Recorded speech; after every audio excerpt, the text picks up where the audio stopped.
when you surround yourself and your circle of influence is doing things ahead of you, you have only a choice to elevate with that. Hello, and welcome to Outer Spaces, a podcast dedicated to empowering designers and contractors in the outdoor living space. Through this show, I hope to create a powerful resource for you, someone who is trying to grow their company but might not have all the tools and processes to do so. On Outer Spaces, we're passionate about breaking the chains of small mindsets and helping contractors just like you take control of their businesses and their lives. My name is Joshua Gillow, and through my 25 years of dirt under the nails experience, I look forward to sharing tips, strategies, and other contractor success stories here on the Outer Spaces podcast. Now, let's get on with the show. Hello, everyone, and welcome back to the Outer Spaces podcast. This is your host, Joshua Gillow, and today I get the opportunity and this privilege of interviewing a guy named Dylan Stewart. He's a landscaper turned real estate investor. He's been knocked down, beat up, and spit out many times, and now he's killing it. He's out there changing the world of real estate, especially in the mobile home park arena, and his story is incredible. He has so many amazing nuggets that he drops here. He's been on quite the growth journey. He didn't start out with a lot of money, or actually any money, and he figured out a way to hustle his way to the top. And I want to share this guy with you. I met him a couple weeks ago, and I just said we have to share this story. He's the owner of Relational Capital. That's at relationalcapital.com. He's also Facebook and LinkedIn at Dylan Stewart, also on Instagram at Mr. Dylan Stewart. So take a look for him. Take a look at what he's working on. And if you're out there trying to figure out how you can go from working every week, every day, trying to make ends meet, to actually putting some money away and creating an empire around real estate and around your overall life, so you have more choices, more time, more money, and more freedom, this is the episode for you. So enjoy.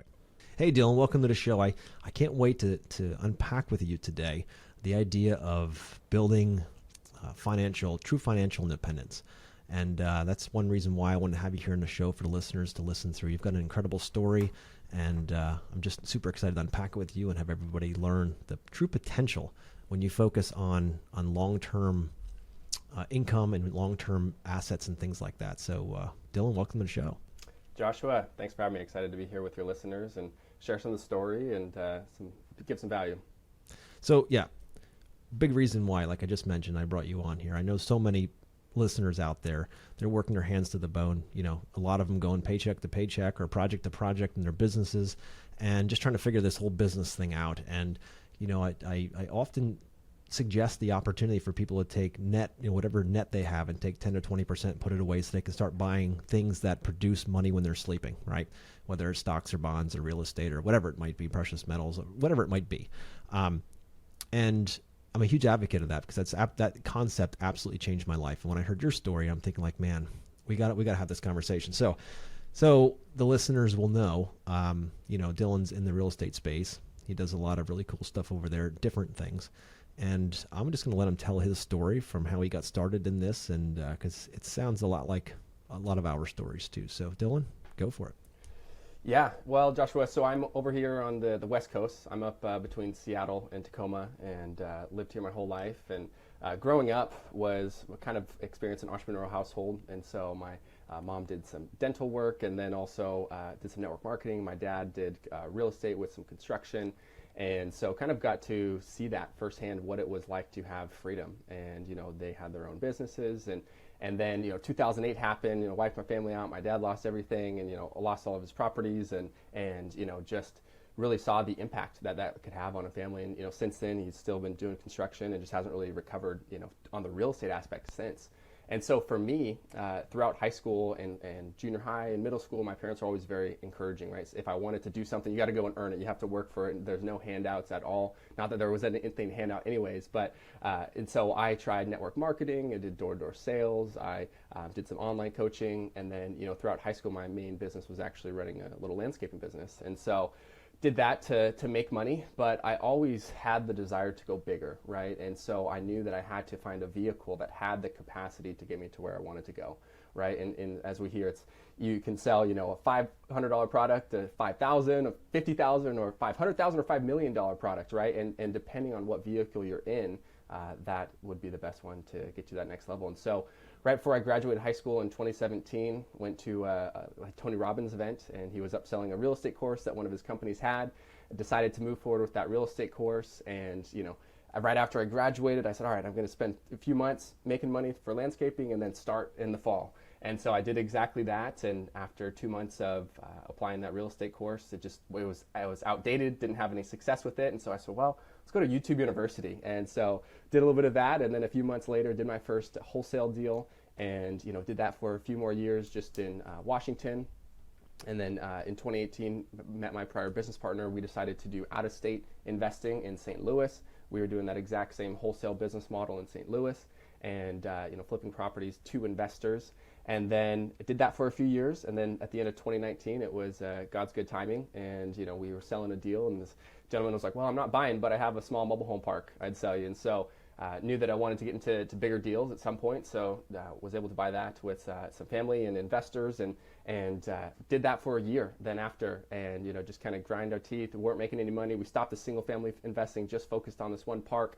Weren't making any cash flow, but we were learning how to out-of-state manage, how to deal with construction, how to deal with residents, and then in 2021 of March, really just decided to ramp it up, and went from 22 units to over 500 in that following 12 months. Bought 8 different mobile home parks in Texas, Minnesota, Ohio, Illinois, and so learned the scaling aspects, the growing pains of going out of state, and then just really been focusing on that since then. So back in 2022, last year, just no longer had alignment of values and vision with my business partner. Bought him out of 6 of the 8 parks that we had, and then bought a few more since then in Texas. And that's all I do is mobile home parks. And so sitting just under 500 lots right now, and the goal is to keep buying at least 500 to 1,000 units every year. And so I love the space. I love what the affordable housing does for just the country, and what love to be able to fit that need. I love it, dude. And listeners, Dylan's 24 years old. He's gone from landscaping to financially free, and only a few years here, right? That's the important part about this. The idea, the capacity. You talked about the vehicle. What do you choose? Whether you're going to pick, just like in our world, if we're going to pick projects that are $5,000, you're going to do a lot more of them than if you did $50,000 projects, if you're looking for a certain, gross at the end of the year. So it's about picking that vehicle, and what I'd love for you to do is unpack what a wholesale deal is, so our listeners understand that, because that's how you started. That's how you went from landscaping into this, was going into wholesale deals. So walk us through what that might look like. Yeah, so wholesaling is leveraging your marketing abilities to find an off-market property, typically off-market, that's discounted.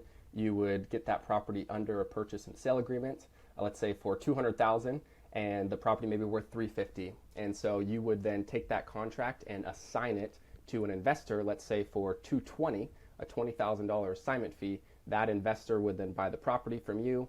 You would make the difference between their contract and the contract you have, that $20,000 spread. They would close on the property, they would do all the renovations, and then they would sell it to the market for an increased price, or they would keep it as a rental. And so that's all we're doing. We're finding discounted deals, and we're flipping the paper essentially to other investors who want to do the rest of the work. So you basically are finding houses and handing them off and making bank on that, and not even swinging a hammer. Correct. And you can do it very high volume. You can do it, some markets are only making $5,000. Up here in Seattle, you can make $50,000, $100,000 plus per deal. And again, so when we look at vehicles and capacity, that's on single family. And now you can do that on apartment complexes, on mobile home parks, on storage facilities, on lands. Again, just to shift everybody's perspective, is there's guys that are making billions of dollars in every industry, right? And I have some buddies that their largest assignment fee on a $20 million mobile home park was $4 million, right? And so we hear that like, oh my gosh, how could they get into bigger deals, right? But when you surround yourself and your circle of influence is doing things ahead of you, you have only a choice to elevate with that, right? And so that's a big thing is when you start to shift the people that you spend time with and go into bigger and better thinking to have higher leverage, that's when you really start to grow, right? So for me, when I look over the next 10 years of building a $350 million plus portfolio, now I've shifted my perspective, and just finishing 10X is easier than 2X by Dan Sullivan. It's like, man, why don't we do that in 5 years? Can we build a $350 million portfolio in 5 years? And yes, I believe we can, because now we're shifting the perspectives, and I know other people have done it before. And so again, it's when you're looking at scaling and growing, your company, it's like, who are you surrounding yourself with? And I think that's a hard part typically with construction is you start out by getting the jobs yourself, completing the jobs yourself, running to Home Depot yourself, dealing with invoices yourself, going and meeting with the bookkeeper yourself, doing all of these different things, going back and fixing it and the insurance claims and dealing with all the paperwork. And it's hard to kind of separate yourself from that. And I think I was forced to going out of state because I couldn't drive to meet with the contractors. I couldn't drive to meet with the managers or go to the eviction court or different things. So it had to shift perspectives of, okay, how can we scale this to another level? I love that, dude. And so which of the Tony Robbins events did you go to where you got shifted into this? So it was it was a $100 event, and when I was young, I didn't know that, okay, if the price is lower, that means it's going to be a pitch fest. And I love Tony Robbins, and I think he has great stuff, but now I know his events are $5,000, $10,000 plus, and so it was just a $100 event down at a place close to me, and he had different advisors from his different companies talking about trading and real estate and, you know, writing books and different things, but it was still, you know, the next best step to get started in a space, and I'm glad it happened. So the best $100 you spent, huh? Well, then they upsold us on a $40,000 real estate course, a program that I didn't have that money at that time. And so again, just getting resourceful, I was talking with my dad about that. And when I was going through the 3-day workshop, and he said, well, you know, go find someone that you can partner with, right? So then again, like, we can only do things as much as our mind will let us, right? So when I was 17 years old at that time, I didn't have 40 grand in the bank. I barely even had 5, even 3. And so I said, man, how can I get access to this product? And so again, it's going out, building the relationships, finding someone else in the program that had already decided to move forward, and we partnered on it together, and I ended up paying him back over the next, you know, year or two in payments. And so that's again just shifting your perspective. Instead of saying, oh, I can't do this, it's more, how can I do this? Yeah. Right. I love it. It's not a lack of resources, it's a lack of resourcefulness. Tony says that all the time, right? I love Tony. I've done most of his programs, and it's life-changing what he does. And you're right. My first program was a $300 program or something like that down in Philadelphia, where he was on for like 4 hours, which, if anyone knows Tony out there, that means, you know, basically that's the appetizer, right? Yep. So yeah, it's incredible. But I'd love to talk more about, you know, when you do that, you go to this program, you figured out a way to get this education, because that's where it started, right? Mentorship and education. Is this something you knew anything about before?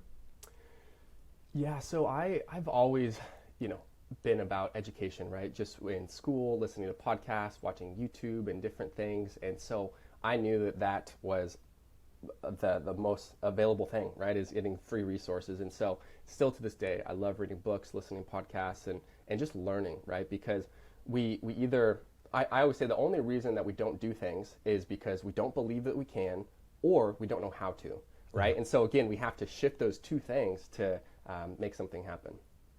That's so true. It's absolutely true, dude. So, all right. So you started wholesaling. You started making just a margin on the deal. Just saying, you know, I find a deal and I come to you and I say, Dylan, look, I got this deal. And you say, thank you. Here's your 20 grand. And I'm going to, you know, you take it over for now and I'll go find another one.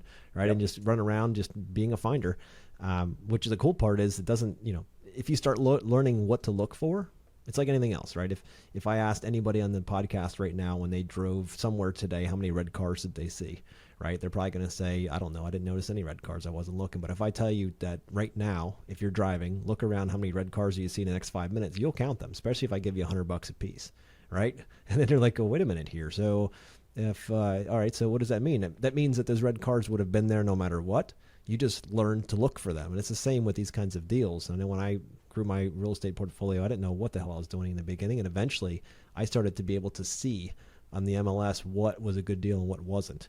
And we scaled quickly because we learned that. Just to your point, once you learn what to look for, the next thing you know, man, you can start doing it quickly. But I say this because I know there's so many business owners out there that are thinking like, yeah, that's great for them. Like they must have had tons of cash behind them. They must have had like all these deals, or they were, you know, part of the lucky sperm club, like Tony says, right? Like it all just worked out, or they came from money or whatever, got lucky. That's not the case. First, the education had to happen. We started out, both of us, and I'm going to speak for you, Dylan. We both started out not really understanding it. We found mentors. We found people that were already way ahead of where we wanted to go. And then we hooked onto them and said, all right, let's learn. Because you become the aggregate of the 5 people you spend the most time with. So choose your network wisely. And and it's once that happens, once you get moving, The next thing you know, you're like, well, man, if I can do that, what else can I do? Right? Like, this is crazy. Is that how you found it to be, Dylan? Yeah, and it all sounds so beautiful, right? It sounds like sunshine and rainbows, and over the past 6 years, and going from this, but there was a lot, and we're still going through a lot of mistakes and learning lessons and growing pains, right? And that's just what's required.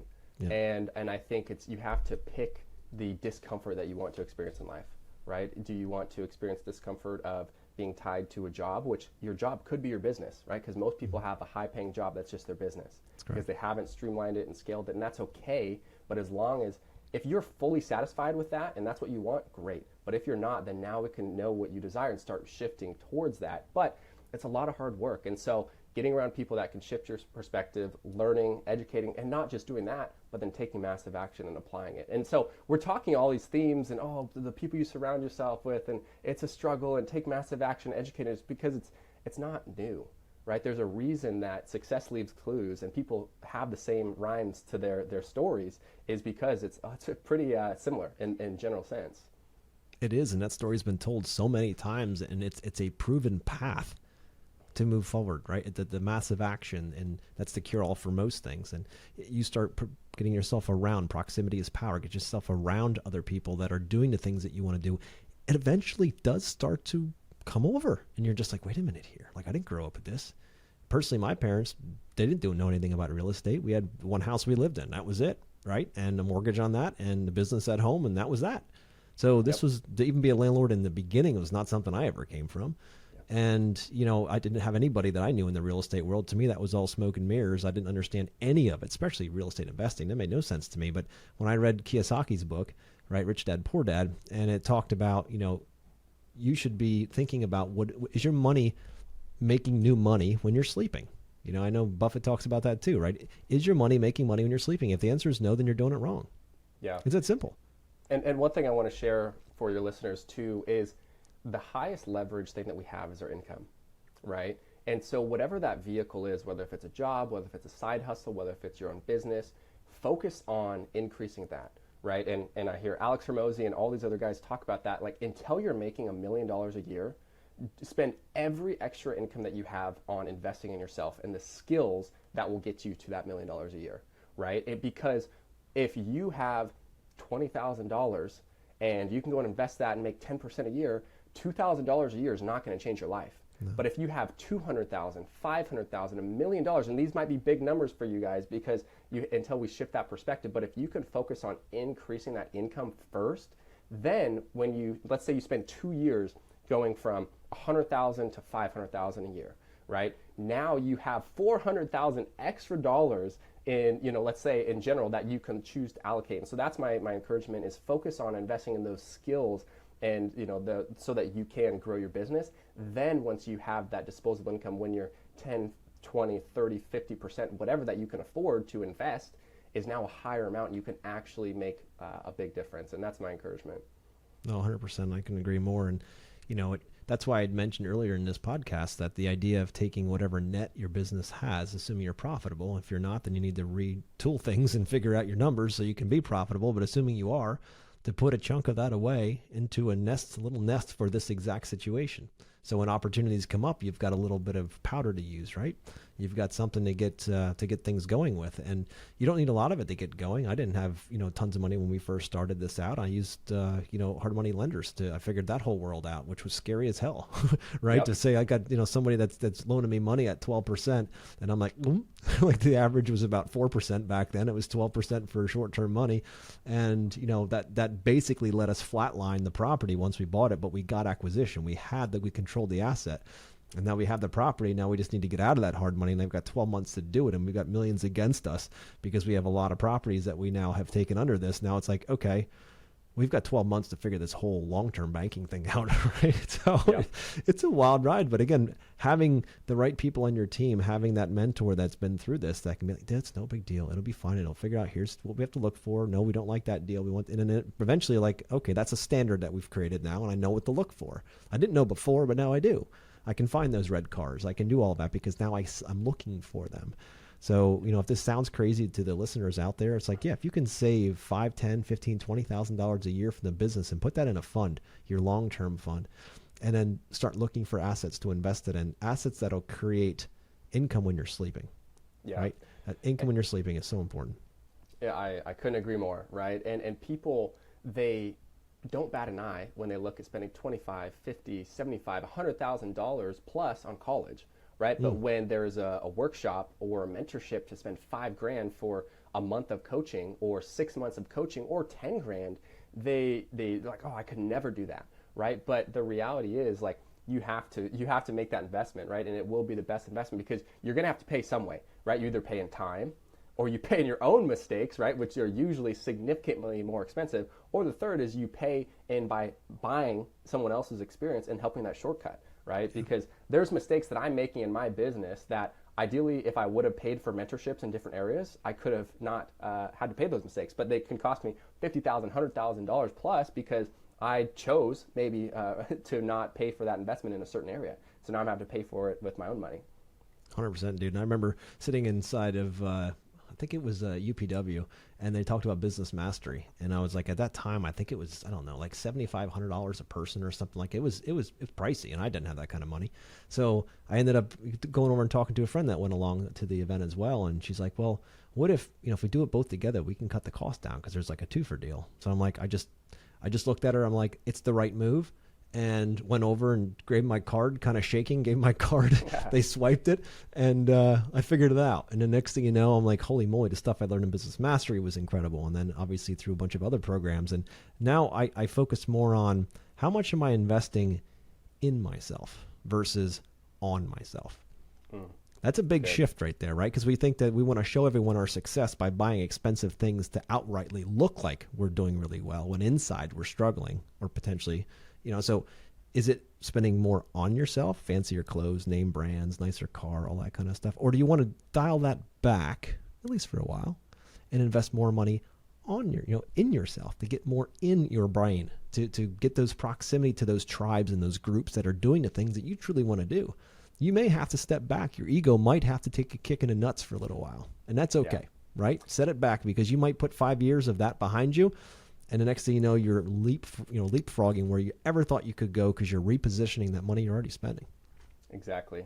I was, I really like journaling, and it sounds weird, for guys, but I think when you can slow down to create time to think and to strategize and to plan, you can have a lot of momentum. And one thing, because I did not grow up with much financial foundations, right, or principles. And so for me, I made a lot of mistakes right out of high school, getting into credit card debt and racking up different business debt and, getting into bad deals, taking on more expensive financing and just different things that I did not understand. Yeah. And so for me now, my money principles are significantly different. And one thing that I would maybe share to your listeners, do you value more financial status or financial peace, right? And for me, I had struggled with the financial status aspect, right? Oh, what are we doing? How often are we traveling? What are we doing? But my financial peace was not there, right?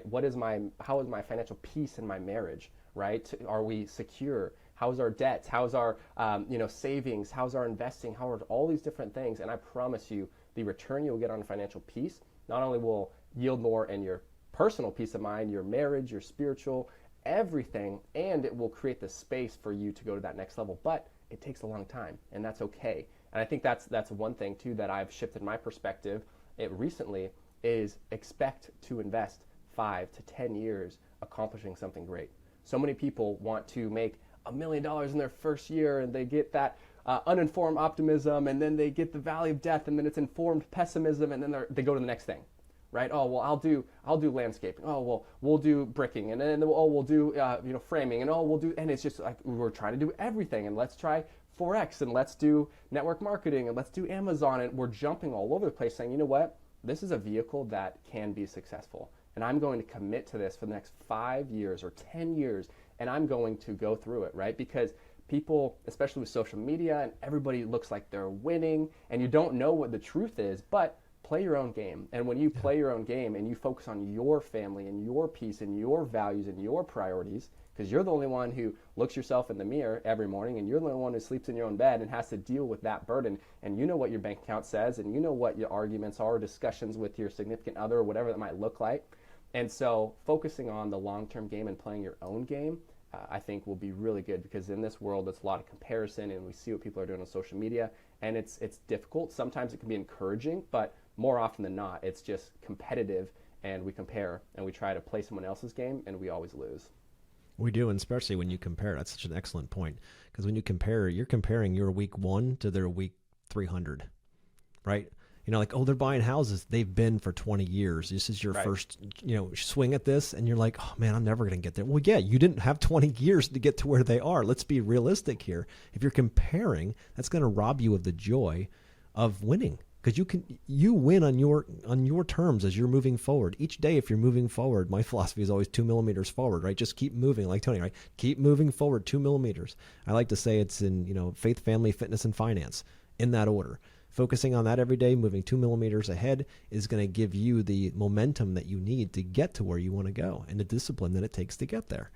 And it's to your point earlier, so often, especially in today, people's mindsets are around this whole instant, right? The instant millionaire. You see these guys that do YouTube videos, they're 12 years old making $10 million a year, and you're like one person out of 7 billion people or 8 billion people now, and we want to focus on that one that we aren't. Yeah. Right. And it's like, it robs you of the opportunity to share what God gave us, our gifts. It robs us of that because we aren't as good as they are. Yeah.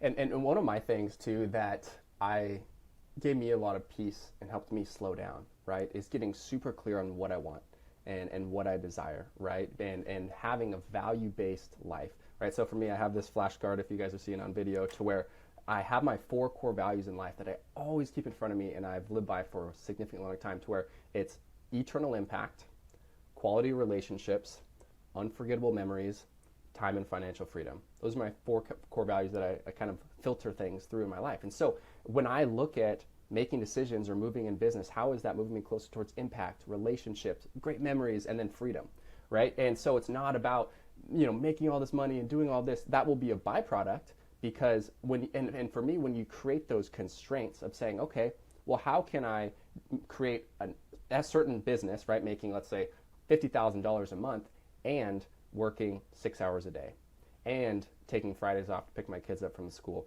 and doing date nights every Wednesday, and not working on the weekends, right? And when we start to make these constraints, then we can fit the business in it. Yeah. And another thing that I played around with before is, everybody's like, oh, well, I got to make $1 million a year. Okay, that's $86,000 plus a month, right? To be honest, that's hard to spend, right? And so everybody's like, oh, I want to do this and that, but they don't do the math behind it. And it's something, for me, being a younger individual, right? I'm like, all right, let's create my most expensive life. Like, if I want to have a boat, if I want a snowmobile, and side by side, and take vacations, and maybe have a few houses, and this and that.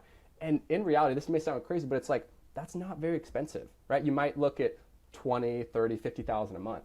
Right? And so that's not $1 million or tens of millions of dollars a year. And so again, we're trying to compare with things that maybe you're fine with netting $10,000 a month and working 20 hours a week. And that's okay. Yeah. And that's totally okay, because you might get to go fishing and go on walks at lunch with your significant other, your dog, or whatever, or go read books, or whatever excites you, go hunting, right? And so find your game, make those constraints, and then move forward towards that. Because again, we see people having this ultra success, and they're in multiple different markets, and they're having this income. But what if you don't know what their marriage looks like, their health, their peace, their relationship with their kids? And so you can get caught up in that very easily. That's so short. And dude, something I love that you just dropped here is this concept of building the constraint and then putting your business in it. Because I know a lot of listeners, and I'm saying this out loud because I've been there many times, where the business runs your life, right? Every single waking moment is to make sure this thing doesn't die, right? So the idea of building a constraint and then putting a business in it, I'd love for you to go deeper into that, because that is just an incredible way to think of it. Yeah, it takes time, right? And that's the biggest thing, is I listen to guys that I respect on social media or in business, but I have to constantly check myself and say, all right, they've been playing this game for 10 to 20 years usually, sometimes longer, right? And so expect, first of all, it's going to take time, right? For me, I've been in real estate for 6 years, right? And I'm still learning. I'm still hustling hard. I'm still not fully financially free. I still have a lot of mistakes that I'm still trying to figure out how to be a leader and how to get off work on time to make dinner for my wife. Like, I'm still trying to figure this all out. So first of all, just realize it takes time, right? But then secondly is you have to realize that you cannot do it all, right? And so when you look at constraints, so for me, a constraint that I have is how can I, and I'm not there yet, right? So I'm still working very hard early mornings and late nights, but for me, what I'm moving towards is how can I work 16 hours a week in my real estate business while buying 500 to 1,000 units a year? So that's my constraint, right? So now is I can say, well, who do I need to do that? And first of all, what are my skill sets, right? So again, after 6 years in business, I know that for me, I need to focus on three things, which is the company visions and values. Next is social and brand credibility. And then third is strategic relationships, right? So for me, anything outside of kind of my strategic and unique skill set, I need to bring a team around me. So now we kind of look at, and we're getting very granular here, but that's what your listeners are going to get, is now we look at what I'm good at and then what are the functions of the business that they need to succeed. So all businesses have relatively similar ones, but it's marketing, it's some form of acquisition, whether if it's client acquisition or anything. And then next there's operations to some aspect. How do we fulfill on this? And then third is there's some legal, HR, accounting, and different things, right? And so for me, my kind of core pillars of my business are marketing, acquisitions, we have asset management, which includes property management, construction, we have investor relations, and then we have legal, finance, and HR. So those are my 5 kind of departments. And now we can start, we have these constraints. And so now we can say, okay, well, what are the functions of each of those departments? Well, are we looking for social media? How are we calling sellers? How are we following up with things? How are we dealing with unit turnover, with construction? How are we relating with our investors? And when you start to build out your framework and your org chart of your business, which the book Traction by Gino Wickman that I love and running Excellent. on EOS talks about that, you see what the roles are and what the departments are. And starting out, which I'm still there a lot of your name might be in making the social media posts and sending out the invoices under the accounting department and client acquisition by meeting with the client, right? And so you'll have your names in there, and then now you can say, okay, great, how do I elevate my time, right? So now you know what your business can look like. Now you need to elevate your time, right? Because there's things that are $10, $20, $30 an hour, but if you're worth more because you're the driver, maybe your highest and best use of your time is going out, getting clients, right? Your marketing, whether if you're calling, whether if you're going door to door, whether if you're posting on Facebook, is client acquisition, right? And so now the next thing is, what's the next aspect in the business that you can offload? Is it responding to your emails? Is it someone sending out the invoices? Who's doing your bookkeeping? And so again, you start to level off your lower income producing activities so that you can keep elevating that. And you go higher and higher. And so we can go in depth on that. I probably just hit people with some fire hose. But again, I think focusing on your constraints, what you're good at, what your business needs to look like, and then every time, again, seeing how you can elevate your leverage. And so for me, I've found, like I always like little sayings, right? And so for me on my paper here, I have slow down, clarify, prioritize. Because often we're too busy being busy, and I don't have time for that. It's like, well, if you don't have time for it, then you're never gonna have time for it in the future. And so for me, as I find and I slow down and I look at what I enjoy in the business, what I'm good at in the business, what I can outsource in the business, a lot of the time, Joshua, we have the answers. It's just we don't take the time to figure them out, and that's so silly because we wake up, we brush our teeth, we get coffee, we say goodbye to the kids or whatever, and then we leave.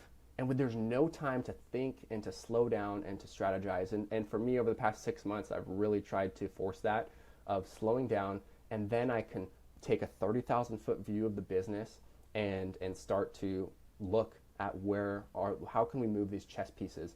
And again, this rant I just went on sounds so overwhelming and sophisticated, but again, it's been after 6 years and investing in mentorships and reading books and listening to podcasts and failing and hiring people and having to fire them and being a bad leader and having bad meetings and again, all these growing pains, but it's just what's required as a business owner. And so no matter where you're at in your business, there's always something that you could probably hire below you. And it's scary because maybe you're a more masculine man, you don't know how to interview and hire, whatever or you struggle with people, like whatever maybe you feel your weakness is. But again, you have to be able to do that. And there's other people that you can bring around you to help. Maybe you're not good at hiring and you don't know how to hire your first assistant to deal with your invoices and responding to your Facebook inquiries and, dealing with whatever. And so there's people out there that could help you. But again, if you don't know what the weak point is your business, then you don't know where to ask for help. So happy to dive into that more, but that's a little bit of the framework. I love it, dude. It's so true. If you don't ever ask the questions, then you'll never get answers, right? And oftentimes they seem so daunting. They seem so big. These ideas of hiring people, especially I know when I first hired my first quote unquote secretary, right? It was like, oh my goodness, is this the right move? That's going to cost me, whatever, 30, 40, 50, whatever it was a year. Do I have that money? What are they going to do? Am I going to be babysitting them the whole time? And I might as well just do it myself. Like why even try? And I fought that for years until I decided, yes, I'm doing this, and hired my first person who's going to come in. And it didn't go well at all. It was a couple of weeks, and then she quit on it was New Year's Eve. She texted me and says, "This isn't working out. I have another opportunity. I'm going to take it." And I'm like, okay. So my fear came true, right? It's all this time invested over a couple of weeks, I think it was, and then at the end have nothing for it. But I was like, no, that's not true. I now have one rep in. Now I have a much better idea of what this role could be, what this person's going to do. I've learned a lot about myself with somebody in this position. So then when Becky came along, I had a much better idea of what was good. And she came along and jumped on, and she's been with us 8 years now. And she runs that entire company. You know what I mean? It's incredible how far how that happens. But it's because that was during a time when I started to do exactly what you're talking about here, by getting mentors, by reading books, by going to seminars and looking at the possibilities, watching others do it. Yeah. It's one thing to say, like, do I have what it takes? Is this going to work? But when you see others around you and it's standard and normal for them, and if you're in those circles and everyone listening has the opportunity to that through social media and YouTube University and seminars that are not that expensive, or even webinars, to get access to these people and to listen to them and watch what they're doing, and then just follow what they're doing. You don't have to reinvent the wheel. Just follow it. It's simple. And the next thing you know, it's like, holy moly, something I didn't think was possible. Now I have that. Now what else could I do? Yeah, that's so good. I love that, Joshua. And one thing that has helped me, and I don't know if this will help some of your listeners too, is just realizing that someone has done it before. Oh, yeah. Right? Because the reality is, we're like, oh man, like I'm the only one out of 7.5 billion people who there's ones out there that make more money than me and have more freedom than me and have better spiritual lives and marriages and better health and everything. I'm the only one, right? And so when I look at creating these constraints, and the author of Traction also wrote, Gino Wickman wrote EOS Life. And one of the stress tests that he talks about as you develop your business is taking a month off, right? Yeah. Can your business do the month stress test? And I'm like, oh my gosh, like this is crazy. I could never do this right now, right? And so again, it's realizing that people have done it before. They can take a month off and no emails and no phone calls and different things, but are you willing to put the work in for 5+ years to actually build that? And so one of the things that, I just to share a story, I have a buddy who he is just started a roofing business a few years ago, or less than 2 years ago. He's doing really well now. And he has a few different crews, making good money every month.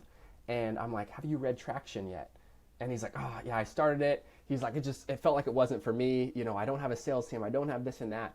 And I'm just trying to keep encouraging him, because he has the ability to go from, I don't know what he's making a month, let's just say 50. It could be totally off. But I'm like, you could take this to 150, 250 plus a month, right? When you start to delegate and build a team. And so a lot of people, especially when you're starting your own business, you're doing it out of resourcefulness, right? You're having to build it all on your own. And so you think to go and build a company, like, I don't want to have a company, right? That sounds big, that sounds scary, but, or I'm too small for that. And that's never the case, right? So I would encourage everybody, Traction, the book by Gino Wickman, is not the end all be all. I love it. A lot of other people love it, and it's very highly spoken about. But go through that book and say, you know what? What is our vision? What is our core values? What are our metrics that we need to have every week? What are our next steps in this? And so you start to put these frameworks in place, because for me, I've hired people without having those in place, and it doesn't work out. And so now when I interview people and I say, hey, look, here's where we are, here's where we're going, here's what we stand for, here's what we expect of you, here's everything. And it's very clear whether if that's your first employee you're hiring or if it's your 15th, right? Now people know what to expect. They know what you stand for. And then when you have issues, because you will, right? When you have issues with that team member, you can say, you know what, hey, these are our values. These are what we stand for. This is a little bit out of alignment. Is everything okay, right? How can we push towards back towards that? And so for me, when I made my first hires, I didn't have that. And similar to you, it was just like, oh, it was a mistake and we messed up. But you're never too small to start putting these processes into your business or into your life to grow, because it has to be done at some point. And if what got you here will only get you here, right? You have to shift and go into a new season and growing pain to get you to that next level. And again, that next level doesn't always mean more money. It could mean more peace, more freedom, more impact, right? Your values that you've defined for yourself and your family, and then going out and creating it. No, I love it, dude. You're absolutely right there. And, you know, I can highly recommend Traction by Gino Wickman. I've read that book, and our company runs parts of it, not the whole thing, right? But we've laid it out. We still have our EOS meeting. We actually have it tomorrow morning, 8 a.m., you know, and we spend an hour. We go through a, you know, semi-structured meeting. And we always talk about how are we building the business, you know, because so many meetings are just putting out fires constantly. And this is the meeting that's dedicated 1 hour per week on growth and trajectory and vision and all of that stuff to make sure that we're staying in line, if you will, between the, between the edges of the road, if you will. So I can highly recommend anybody who hasn't read that, read that. It's incredible. I didn't know he had a life version, EOS Life. I'm going to get that one because that's EOS. It changed the way I looked at business because I realized that I'm a visionary, not an implementer. Right. I learned along the way that I'm like, wait a minute here. That's why I hate doing stuff, but I always love having ideas. Right. So get in your lane, buddy, get in your lane and just put the gas to the floor and go. So then you got to, if you're a visionary and you just want to visualize and create and all that, you need implementers around you or those visions are all going to die. Yeah, 100%. And, you know, he talks a lot about that in both the books is when you're clear on who you are, what you stand for, what your company does, the impact it wants to make, the values it breeds, then when you look at the vendors you're working with, the clients you take on, and everybody it's so much more aligned because now you're not taking on that stickler of a client that is penny pinching and whatever. Nope, this is our value, this is what we stand for, you know, and this is it. Yep. And so, and again, when we start to lay the foundation step by step, you realize that you can be a lot more clear and decisive, and you can serve the people the best because they're the right client that you're looking for. Right? Whether if that's, you know, in my situation, whether if it's a seller or an investor or a contractor, anybody I'm working with is we know how we want to operate and relate with them, and it just makes the relationship so much better. Especially when you can translate that across a team, right? That's the important part because you get what you tolerate in life. And, you know, I've found in the past that, you know, when somebody would give me $100,000, $150,000 to do a project, that I'd do whatever it took to keep that thing moving, right? And I would take all kinds of crap from the client. I just didn't care. I just was like, hey, it's a project. We'll get through it. And then the project drug on, and they drug it out and like just bigger problems, whatever. And I'm like, it's just another day, one more day. We'll get through this. And I got sick and tired of being, you know, money's bitch. And I said, you know, with the team, I'm like, that's not part of our value, you know, list here. We don't do that stuff. So if we have clients that we feel like there's a lot of red flags that are happening and they're starting to get very demanding, not very grateful for not just the opportunity to work with us, but in general, like just for the whole project, we'll let them go. And that shocks people at times. I'm like, hey, maybe we aren't the best fit for you guys, but right now, based on, you know, our interaction, I don't know that this is going to work. And you're like, what? Like, yeah. And I'm not trying to be, you know, better or none of that stuff. I'm not going to subject my team to being beat up or belittled by somebody who has money. That's just not an option. So we've made that clear that anyone on my team can fire a client at any moment. Because if they feel that that's the case, and then imagine how much empowerment that is for your team when they know that we're here to protect the team itself, right? Because that team will live on into infamy doing this kind of work. And that client that thinks that their money is greener or that they demand a lot more of your time, when you tell them they don't have to tolerate that, it's huge. Yep.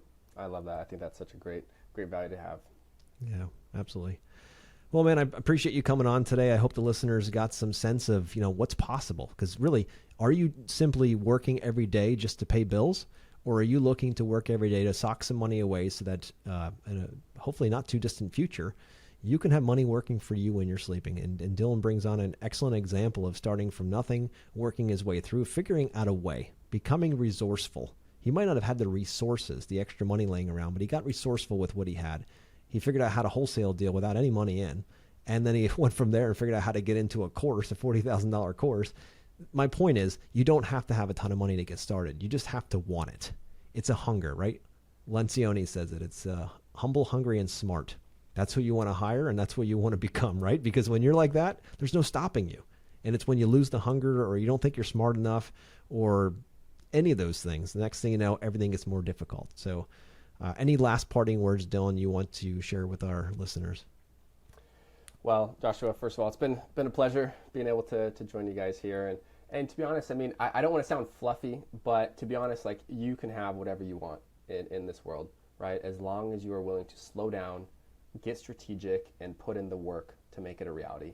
And that applies to everything, right? I'm a Christian, so my faith, right? And growing in my faith and growing in my health and in my marriage and in my business, right? You can have it all. It's just, are you willing to slow down and get resourceful and see what the next best step is to make that a reality? Because the pain and the anger and the frustration and everything that you may be experiencing, right? Maybe you're not, maybe your life is cush, but if you are, that doesn't have to last, right? And I think as we can get real with where we're at, what our weak points are, what we know we need to let go of or do more of, then we can start to move forward to create a life that we desire. Because I think God put all of us here to make the most of our life, to have impact, to create a great family or business, right? I think business is such an amazing resource and vehicle to impact more people. And so I think it's our duty and obligation to maximize our business, not just with profits, but how we treat our team, how we treat our clients. And then a byproduct of doing that well means that we should be making a lot of money so that we can go and change lives. So you guys can do it. And you're in the right spot. Listen to Joshua's podcast to learn more. I appreciate it, Dylan. So listeners, you heard it from the man, and hopefully the story inspires you. I know it did me when we were just on a random call talking about something, and I'm like, hey, dude, tell me your story. Next thing you know, we started talking, and I'm like, you got to come on and share this story. It's incredible. At 24 years old, as much ground as you've already covered. And, I'm 20 years older than you, and I'm sitting back here saying, like, damn, I wish I was that fast at that age, right? It's just good stuff, dude. So congratulations on your trajectory, and I'm looking forward to watching you keep rising. So thanks for coming on, and everyone out there listening, we'll see you next week. Thank you, guys.